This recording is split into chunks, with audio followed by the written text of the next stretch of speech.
He's coming soon.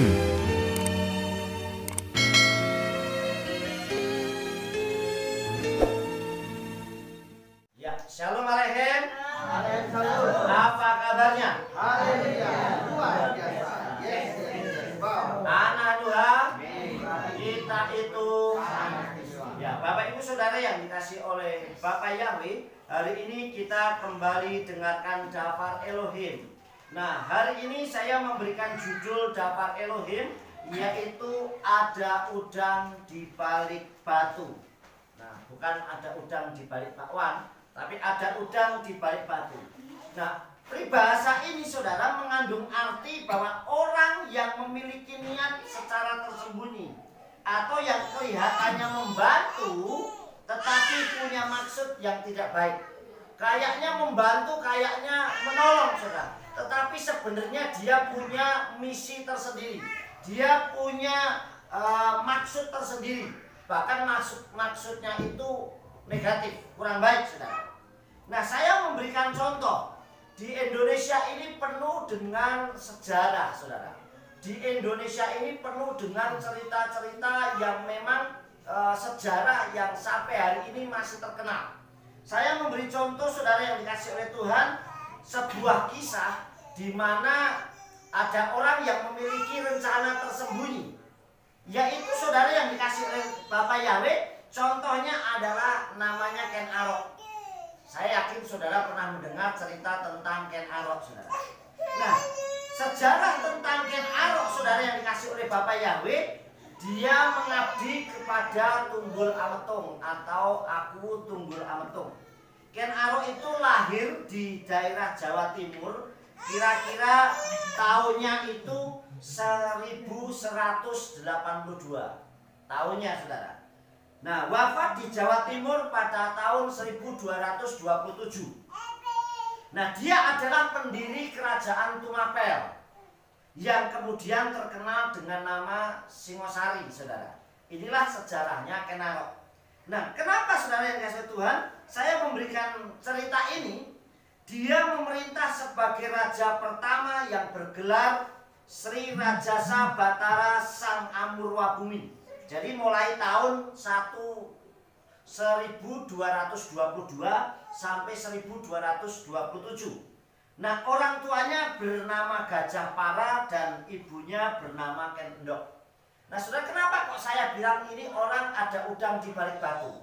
Karena saat dia mengabdi kepada Tunggul Ametung, karena dia memiliki misi saudara, memiliki tujuan mengabdinya supaya apa? Supaya dia bisa menikahi Ken Dedes, istrinya Tunggul Ametung. Jadi dia mengabdi, ada orang yang membantu, menolong, kelihatannya baik. Makanya saya bilang ini ada udang di balik batu saudara. Ini sekilas sejarah tentang cerita yang ada di kerajaan Singosari saudara.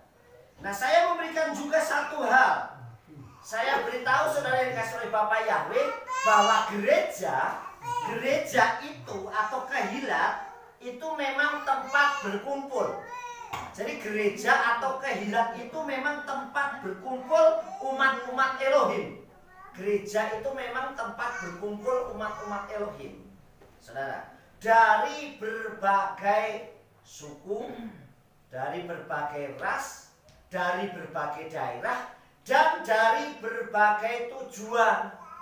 Jadi gereja atau kehilat itu tempat berkumpulnya orang-orang dari berbagai suku. Makanya dalam satu gereja ada orang Jawanya, ada orang Bataknya, ada orang Ambonya, ada orang Papuanya, ada orang Chinese-nya, ada orang Sundanya, macam-macam. Itu dari latar belakang suku.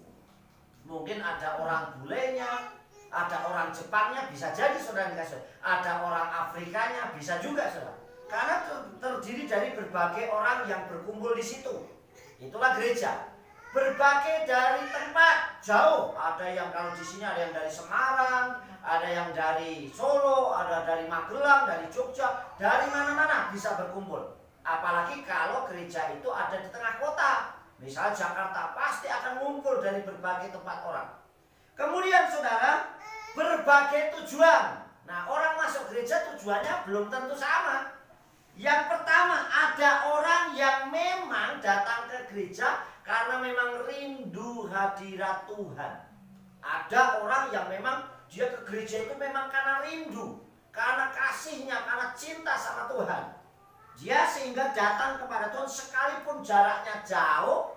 Dia mungkin jaraknya jauh, mungkin beda juga. Wah, ini gembalanya tidak sesuku dengan saya. Tapi kalau orang punya kerinduan, dia tetap akan datang. Kenapa? Karena dia rindu hadirat Elohim, saudara. Itu yang pertama. Yang kedua, ada orang yang tujuannya datang ke gereja pengen sembuh. Ada nggak? Ada. Sakit, Tuhan tolong, Bapak sakit, saudara. Pengennya sembuh. Saya yakin kalau saya ke gereja sembuh. Nah, ada juga yang begitu sembuh langsung benar-benar dia cinta sama Tuhan. Tetapi ada juga yang begitu dia sembuh hilang karena cuma cari kesembuhan, saudara. Banyak yang seperti itu. Saya sakit luar biasa didoain, terus datang ke gereja didoain sembuh, setelah sembuh hilang. Ada. Yang ketiga, ada orang yang datang ke gereja pengen diberkati. Jadi saya pengen ke gereja tujuannya supaya saya diberkati.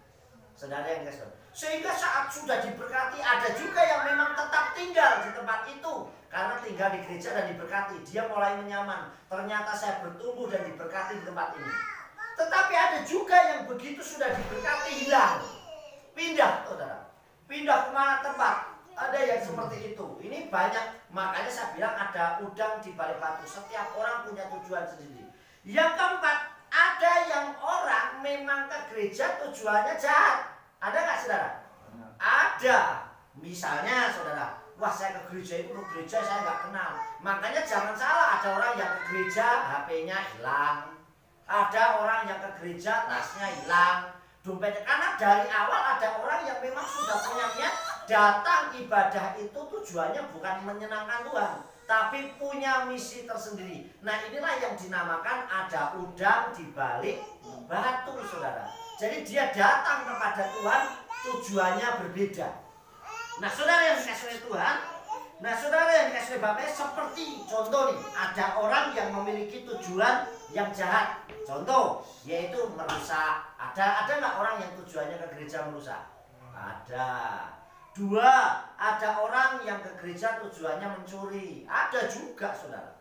Ada juga orang yang tujuannya ibadah, mengacaukan ibadah sengaja karena mungkin kesel sama gembalanya. Jadi isinya sabotase, saudara. Dan lain-lain. Saudara yang dikasih oleh Tuhan. Contoh, saudara. Seperti tadi yang kita baca dalam kitab Bereshit maupun kitab Sefer Hayasa, Eden itu yang menciptakan Bapa Yahweh, saudara. Tetapi justru manusia jatuh di dalam dosa itu di dalamnya Eden, bukan di luarnya Eden. Artinya setan itu bisa masuk kemanapun, kecuali kalau orangnya memang cinta Tuhan tidak bisa ditembus. Amin. Karena dia punya iman yang kokoh sama Elohim. Kalau tidak melekat sama Tuhan, ya gampang saja. Mau di dalam ibadah, ada orang yang di dalam ibadah malah ngomongin orang. Ada yang di dalam ibadah malah gosip. Ada yang di dalam ibadah seperti tadi. Jadi jangan, wah gereja itu tempat kudus, nggak bisa. Ya memang betul. Tetapi kalau orangnya tidak terproteksi oleh kuasa roh kudus, bisa saja setan itu masuk. Makanya jangan salah. Di gereja orang kehilangan uang, di gereja ada orang kehilangan HP, dan sebagainya. Kenapa? Yaitu tadi, hatinya, tujuannya berbeda. Ada udang di balik batu, saudara. Saya akan memberikan beberapa contoh. Orang-orang yang ada di kitab suci yang memiliki sifat atau seperti peribahasa ada udang di balik batu. Yang pertama, saudara, yaitu Yehuda Iskariot, atau sering kita kenal Yudas Iskariot. Yehuda Iskariot itu mencium Yesua. Dikatakan dalam kitab suci dia mencium Yesua. Dia mencium Yesua bukan karena dia sayang cinta sama Yesua, tetapi karena dia punya niat untuk menyerahkan Yesua. Ciumannya sebagai tanda untuk menyerahkan Yesua kepada musuhnya, saudara. Nah, inilah salah satu, dia ada udang di balik batu. Padahal dia muridnya Yesua sendiri, talmidnya Yesua sendiri yang memilih Yesua. Dia diangkat, dipilih, makan bareng, perjamuan bareng, pelayanan bareng. tapi bisa berkhianat. Banyak yang terjadi seperti itu, saudara. Pelayanannya bareng, makan bareng, tetapi kadang di belakangnya ternyata berbeda visinya, berbeda tujuannya, saudara. Di dalam kitab suci, saudara, dikatakan dalam Injil Lukas 22 ayat 48, dikatakan demikian. Saudara dikasih lihat, Amar lo Yesua, Yehuda basika atamuser et ben Adam, yang artinya, namun Yesua berkata kepadanya, Yehuda atau Yudas yang sering kita sebut Yudas, dengan ciumankah engkau menyerahkan anak manusia? Padahal ini sudah dikasih tahu, saudara. Coba kalau orang peka, misalnya nih saya bilang nih, sama Pak Bambang atau Pak Yosef atau Pak Nowo, Pak besok hati-hati. Ini tinggal kepekaan kita. Kenapa Pak? Saya nggak tahu, saya dapat penglihatan misalnya. Besok hati-hati. Kenapa? Wah. Tapi kalau seperti Yehuda ini orang yang nggak peka, Tuhan sudah kasih tahu, saudara. Kalau dikatakan dengan ciumankah engkau menyerahkan anak manusia? Memang ini rencana jahat Satan, saudara, untuk menyerahkan, mengambil Yesus supaya daftar Elohim tergenapi. Nah, apa yang terjadi, saudara? Betul, saat Yesua ketemu dengan Yehuda, Yehuda mencium Yesua. Itu orang yang aku cium, dialah Yesua, saudara. Nah, untuk memberikan atau menyerahkan Yesua ke dalam untuk ditangkap dan diadili, ini orang yang namanya ada udang di balik batu. Makanya saudara yang kasih pada saudara, Yehuda ini, Iskariot ini bendaharanya. Makanya kalau ada gambar yang perjamuan, suruh nunjukin yang paling gampang, gambarnya Yehuda yang mana yang pegang kantong, mesti gitu. Makanya dia jatuh pun uang karena menjual Yesua dengan 30 keping perak, saudara. Nah, saudara, makanya saya selalu ajarkan kepada Kehilat Odula Yahweh, kalau kita tidak bisa pegang uang, jangan pernah pegang uang. Saya kalau pegang uang, itu saya bisa gampang habis, atau saya bisa gampang pakai, jangan mau jadi bendahara. Karena saudara akan nanggung resikonya. Betul nggak, saudara? Artinya kenapa, saudara? Kalau saya tidak bisa pegang uang, ya jangan jadi bendahara. Begitu pegang jadi bendahara, uangnya kurang banyak dipakai belanja, nanti habis, pusing sendiri. Itulah yang namanya kalau orang nggak bisa pegang uang. Nah, seperti Yehuda ini, begitu dia pegang uang, saudara, akhirnya dia yang menjual Yesua. Kemudian saudara dikasih oleh Tuhan, contoh yang kedua, saudara yang dikasih oleh, yaitu Gehazi. Siapa yang nggak kenal Gehazi? Gehazi selalu ikut Elisa kemanapun dia pelayanan, saudara. Bahkan dia orang murid atau bujang yang disayangi oleh Elisa. Di dalam kitab 2 Melahim atau 2 Raja-Raja, saya akan bacakan, saudara. Perhatikan baik-baik. Di dalam kitab 2 Melahim atau 2 Raja-Raja, ya, saya bacakan buat saudara 2 Raja-Raja pasal yang kelima. Saya bacakan, saudara menyimak dengan baik. Pas 2 Raja-Raja pasal 5 ayatnya yang ke-20 sampai 23. Nah, ini sekali waktu, saudara, yang dikasih oleh Tuhan, kisahnya demikian. Naaman itu panglima tentara Aram, tapi sakit kusta, saudara. Sekali waktu untuk dia sembuh, dia harus menemui Elisa, Nabi Elohim yang ada di Israel, saudara. Dan kemudian Elisa ngomong, silakan kamu mandi di sungai Yordan 7 kali, mencelupkan di sana, saudara. Sampai akhirnya si Naaman ini protes, karena bagi Naaman di Aram sungainya lebih bersih. Karena urusan Tuhan itu ketaatan. Amin. Bukan masalah tempatku lebih bagus, rumah saya lebih bagus, lebih bersih, lebih gedong. Tapi di mana apakah ada hadirat Tuhan? Mungkin gedung ibadahnya besar, mewah, AC pakai karpet kursinya, tapi adakah di situ api menorahnya Elohim? Adakah hadiratnya Tuhan? Mungkin kita ibadah cuma 3-4 orang pakai gitar bolong, bahkan mungkin nggak pakai alat musik, tapi bisa hadirat Tuhan muncul. Contoh siapa, saudara? Yaitu Kepa sama Silas saat dia ada di penjara. Begitu dia menyembah, berdoa, sampai terjadi gempa yang luar biasa. Kenapa? Karena hadirat Tuhan ada. Banyak orang luar biasa datangnya puluhan ribu, tetapi tidak bisa merasakan hadirat Tuhan. Nah, begitu juga sama dengan Naaman. Naaman protes sama Elisa, apakah di Aram nggak ada sungai yang lebih bersih?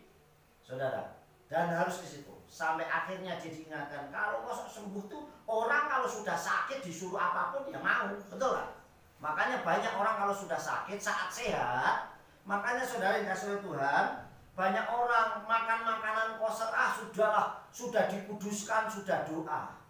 Artinya firman Tuhan nggak berlaku, saudara. Tapi begitu sakit, yang ngomong dokter, saudara, Pak, besok jangan makan ini lagi ya. Bapak kalau makan ini lagi, oh iya dok. Jadi firman itu lebih kalah sama dokter kadang. Itulah yang terjadi sekarang ini. Mungkin masalah, Pak, jangan merokok ya. Suami saya sudah jangan merokok. Tubuhmu baik rohim, nggak apa-apa. Merokok itu nggak ada ayatnya di kitab suci. Nah, giliran sudah sakit, dokternya ngomong, Pak, besok jangan merokok. Oh iya dok. Jadi ternyata memang dokter lebih manjur, saudara yang dikasihi Tuhan. Dan banyak orang yang pintar akhirnya berdalih ngomongnya pakai firman Tuhan. Sebenarnya Tuhan mau supaya kita yang penting taat. Amin. Ketaatan, saudara, bukan hal yang lain, saudara dikasih oleh Bapak Yahweh. Jadi Gehazi, saudara yang dikasih, kemudian apa? Dan akhirnya Naaman, betul, dia ke sungai Yordan dan berendam, dan itu sembuh. Dan saat sembuh, ini bukti orang yang mengerti kehidupan dalam dunia pelayanan, dia akan memberkati Elisa. Dan saat dia memberkati menggunakan banyak hal, perhiasan juga pakaian, Elisa tidak. Ini sikap hati motivasi, saudara. Dia membantu orang dengan tulus. Dan saat dia tidak menerima dan Naaman pulang, Gehazi, ini pelayannya Naaman yang mata duitan, saudara. Oh, Elisa nggak mau, nih terlalu sungkan dia. Nah, dialah yang menyusul. Ayatnya di dalam kitab 2 Melakim pasal 5 ayat 20. Perhatikan, saya bacakan ya. Pasal 5 ayat 20 sampai 23. Demikian dapat ini. Namun Gehazi, pelayan Elisa abdi Elohim itu berkata, lihatlah, tuanku terlalu menyegani Naaman orang Aram ini dengan tidak menerima dari tangannya apa yang ia bawa. Demi Yahweh yang hidup, pasti aku akan berlari mengejar dan aku akan mengambil sesuatu daripadanya. Bayangkan, saudara. Wah, Naaman terlalu sungkan diberkati kok nggak mau. Saudara, ini sikap hati. Ada kalanya seorang pelayan menerima berkat, tapi ada kalanya tidak harus selalu menerima berkat. Buktinya contohnya apa? Elia diberkati janda Sarfat. Bahkan makanannya janda Sarfat yang cuma sedikit saja harus diberikan buat Elia. Supaya apa? Supaya janda Sarfat diberkati. Tetapi ada kalanya saat Naaman mau memberkati Elisa, Elisa pun tidak mau menerima, saudara. Ini antara Elisa dan Elia, saudara. Ini berbeda konsep, berbeda cerita, berbeda kisah, dan berbeda situasi. Bagaimana Tuhan mau menolong umatnya. Tetapi pelayan Elisa ini tamak, mata duitan, saudara. Jadi pelayanannya diukur materi. Perhatikan, saudara, dikasih katakan demikian. Bahkan dia berkata, demi Yahweh yang hidup.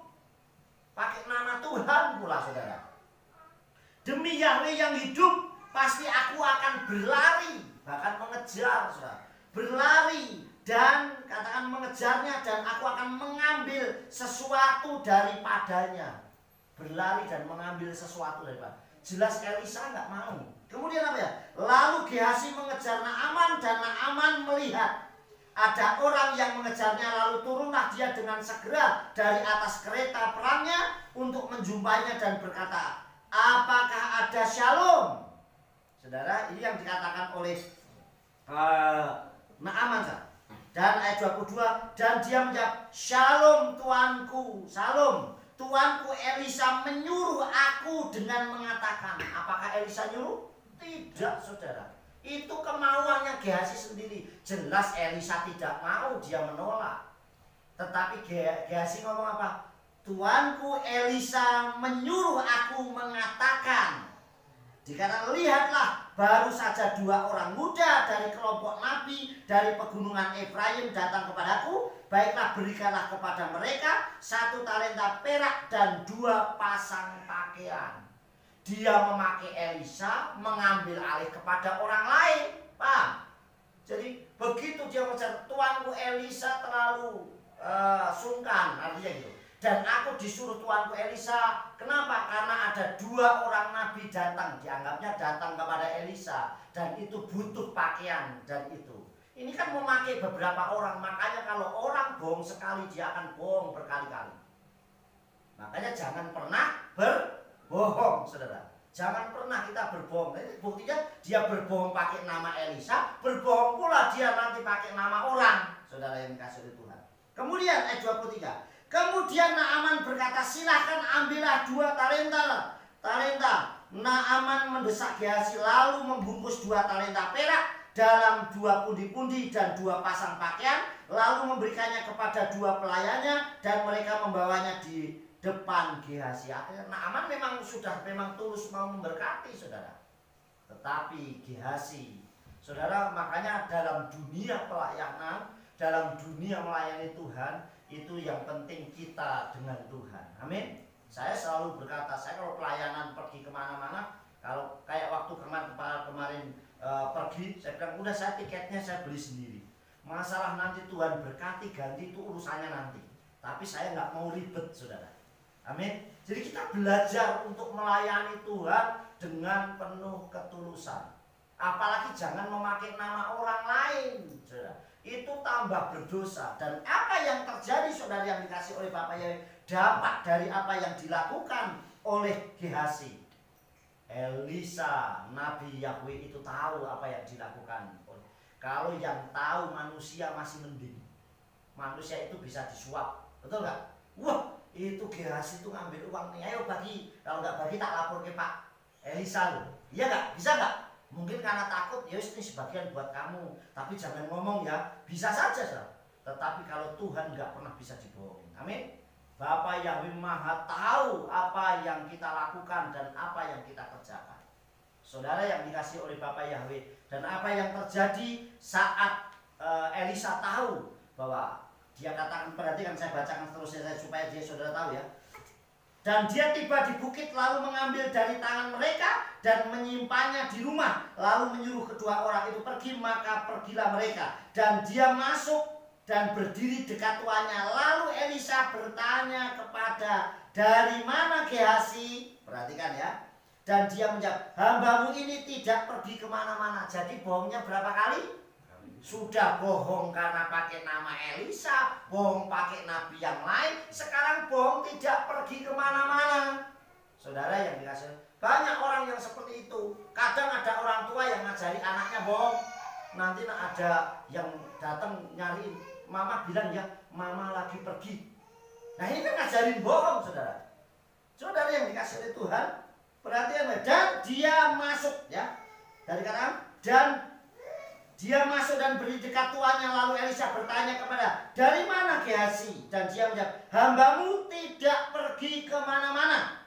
Tetapi kata Elisa kepada, bukankah hatiku keluar? Makanya ruah Elohim, ruah HaKodes tidak bisa dibohongi. Kuasa Elohim tidak bisa dibohongi, saudara. Semuanya akan terbuka. Makanya kalau orang mau kelapasan atau apa itu semuanya transparan di hadapan Tuhan. Saudara, kalau saat kita Yom Kippur harus dengan ketulusan hati. Amin. Begitu saya salah, saya minta maaf, saya salah. Itu orang yang berjiwa besar.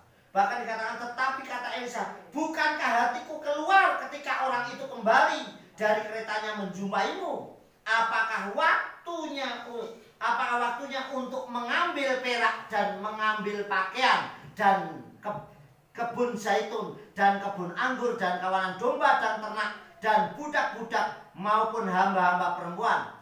Ya, kusta Naaman akan melekat kepadamu dan keturunanmu untuk selama-lamanya. Maka keluarlah dia dari hadapan Elisa dengan kusta seperti salju.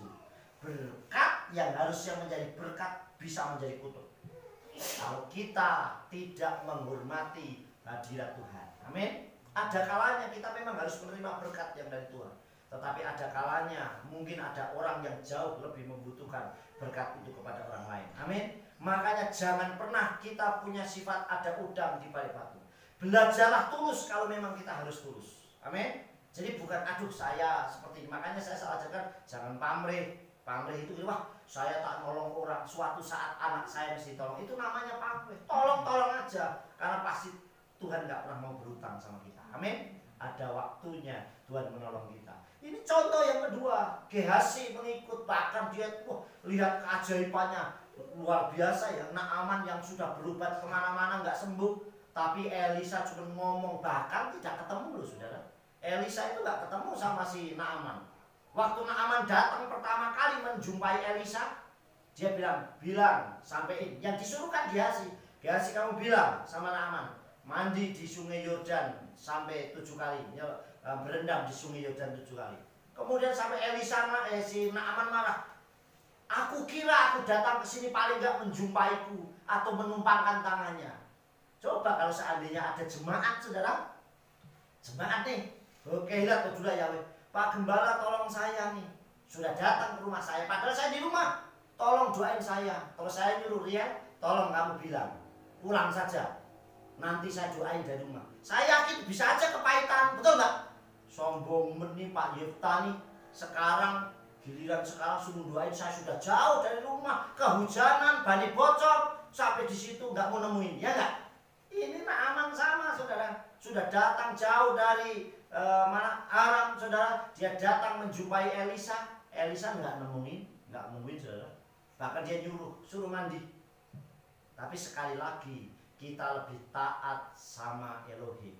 Jadi orang jangan gampang tersinggung, lebih baik tersungging kita. Amin. Jadi jangan sampai kita gampang mudah, aduh saya kok nggak diperhatikan, saya nggak dikunjungin, saya nggak ini. Tidak. Kalau saya tipenya adalah orang yang belajar untuk yang penting saya tidak punya dosa. Amin. Aku nggak ketemu ya, yang penting saya nggak pernah punya masalah. Tapi ada tipe orang kok saya nggak pernah ya, saya lebih tua ya, saya nggak dikunjungi nih. Saya kan kakak pertama, kenapa saya nggak dikunjungi? Ada yang punya sifat seperti itu. Saya kan lebih tua, masa saya harus minta maaf duluan? Ada juga tipe orang yang seperti itu. Nah, kita anak Elohim belajar seperti Elisa. Amin. Kita belajar untuk kita peka terhadap apa perintah Elohim, lakukan, dan memang tepat waktunya. Kalau kita tidak ada misi yang jahat, tidak ada misi yang tidak baik, semua apa yang lakukan kita benar, Bapa Yahweh pasti sanggup memberkati. Amin. Kita nggak perlu ke gereja pun saat sakit, tapi kalau kita punya iman yang kuat pasti disembuhkan. Amin. Tapi harus hatinya. Jangan kalau pas butuh, Tuhan tolong saya sakit, ke gereja. Begitu sudah sembuh hilang. Tuhan tolong berkati saya, datang ibadah rajin. Begitu sudah diberkati hilang. Nah ini cuma keluar masuk hilang terus saudara. Tetapi paling luar biasa orang yang rindu hadirat Tuhan. Amin. Saudara dikasih oleh Bapak. Ada orang yang ibadahnya mungkin sangat sederhana. Kita ini masih bersyukur bisa ibadah banyak. Coba kalau orang yang masuk pedalaman, wis nyamuknya banyak, makan seadanya, mungkin gitarnya pales, putus satu mau beli susah, betul nggak saudara? Ini tapi tetap bisa merasakan hadirat Tuhan yang luar biasa. Yang sakit bisa disembuhkan. Ada dulu saya punya rekan pelayanan, ada masuk pedalaman sekali waktu digigit ular saudara, dan ularnya ular berbisa. Untuk ke kota itu jauh, dan kalau nggak cepat ditolong bisa lewat. Tetapi keajaiban Tuhan, kalau dia sungguh-sungguh mengikuti, tetap ditolong dan hidup sampai hari ini. Amin. Kenapa? Padahal ini ular berbisa yang hanya jangka waktu berapa jam tidak tertolong. Tetapi itulah kalau ketaatan dan ketulusan. Amin. Oleh sebab itu dimanapun kita pelayanan ibadah, jangan wah saya tidak mau, saya kalau ibadah, kalau KKR atau ibadah tidak yang datang 1000 orang saya nggak datang. Saya kalau ibadahnya saya diundang khotbah, kalau tidak hotelnya yang ini bintang 1, bintang 2, bintang 7 nggak mau. Saya kalau tidak naik pesawat yang pesawatnya kelasnya bisnis saya nggak mau. Saudara, Yesua jalan kaki, ya nggak naik perahu banyak guncangannya, betul nggak? Saya kalau nggak naik pesawat nggak, karena naik kapal mabuk, ya renang supaya nggak mabuk, ya kan gitu saudara. Belajar untuk memberi yang tulus. Amin. Saudara, dan tidak perlu harus memaksakan diri. Saya kasih kesaksian yang terakhir saudara. Dulu saya pelayanan, saya belum punya motor, jalan kaki. Mungkin orang-orang yang awal dengan saya tahu saya belum punya motor. Saya jalan kaki. Pernah ada teman saya ikut pelayanan saya di sini, pas gerimis tak ajak keliling jalan mendoakan orang pulangnya masuk angin. Karena nggak biasa saudara. Terus sudah punya motor, ya tetap itu yang dipakai. Nggak perlu harus rental mobil, harus tiap hari rental mobil. Nanti begitu rental nggak bisa bayar, tekor juga, saudara. Jadi tidak perlu gengsi, amin. Hidup apa adanya. Dulu saya sering pelayanan ke Semarang, ke Solo, malah kalau naik motor pun tak taruh di mana? Salatiga, saudara. Tak parkir ke, saya naik bis. Karena kalau naik bis nggak kehujanan, bisa tidur juga, bisa istirahat. Baru nanti pulang motornya di parkiran saya ambil, saya pulang. Itulah yang terjadi. Jadi tidak perlu memaksakan. Lebih baik pelayanan dengan hati yang tulus. Amin. Sukses besar buat kita. Bapak Yahweh, Besem Yeshua Mashiach.